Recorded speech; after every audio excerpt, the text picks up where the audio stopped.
para dyan lang. Yes, sir, Mr. President. Nag-usap na po kami ni Chief Philippine National Police General Carlos tungkol po dito. At naghanda na po sila. Okay. So kayo namala sa enforcement. Opo. Well, kung mga health authorities, mga empleyado, they can.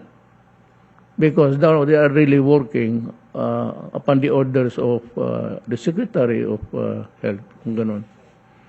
Pero kung itong mga hotel employees, or owners for that matter, they cannot be in a position legally to stop a person from doing his things. Especially, illegal nga, pero walang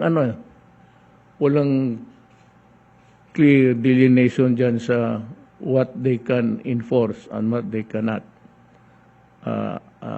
Sa tingin ko, wala pa na siguro. So, walang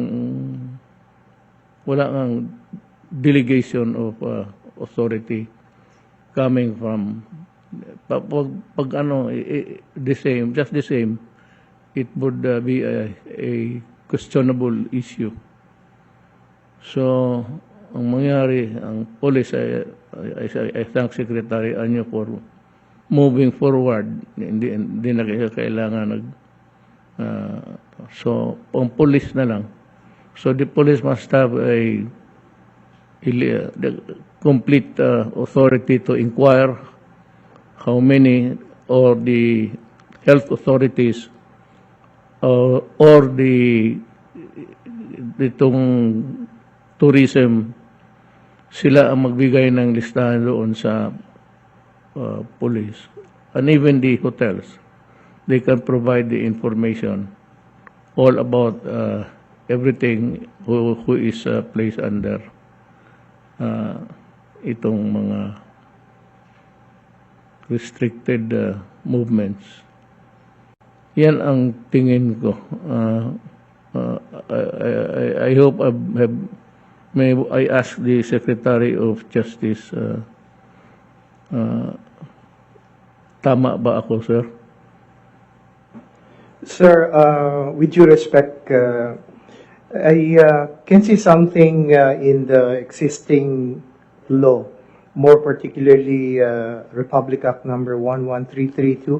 This is the law or act on mandatory reporting of notifiable diseases with its implementing rules and regulations, Mr. President.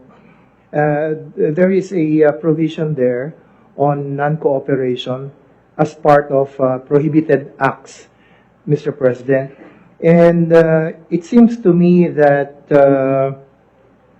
non-cooperation on the part of certain entities which are charged with a duty to respond to the pandemic may also be punishable. So these entities, Mr. President, may include establishments which are charged with a duty, for example, as a quarantine hotel, to ensure that people who are quarantined within the establishment should not be able to jump the quarantine regulation. So, with due respect, Mr. President, I think that can also be used. Yes, but would it be possible for the hotel personnel now to stop physically the person? Perhaps, Mr. President, the hotel management can devise ways of preventing without appropriate, perhaps by demanding certain proof of the need to go out, like for emergency reasons to see a doctor or something like that. But otherwise, if they will be leaving the premises of the hotel without any justifiable reason, or not for any emergency reason, then I believe, Mr. President, that they should not be allowed to exit the hotel. And hotel personnel may be able to do that also, in my opinion. Physically? Yes, because supposedly there are personnel in the hotel who man the entrance and the exit of the hotels. And if the hotel has been designated, Mr. President, as a quarantine hotel, then presumably all the occupants of the hotel are under quarantine. So if they cannot present any justifiable reason to go out, like to see a doctor or for medical reasons to go to a hospital, then perhaps the personnel of the hotel may also be able to stop them from leaving. That's my humble opinion, Mr. President. Yes, I believe you're correct. Pero ang problema niyan is will they be able to stop? Well, this is already it's a done issue. Pare lang sa iba, ngayon lang nakikinig, yung hindi nila, they allow or debar some people under quarantine to go out of the hotel, and if they insist, there would be, I said, some sort of a physical thing, kasi pipilitin mo talaga ito at makipaglabanan na, that becomes a problem already. Yes, tama po kayo doon, Mr. President.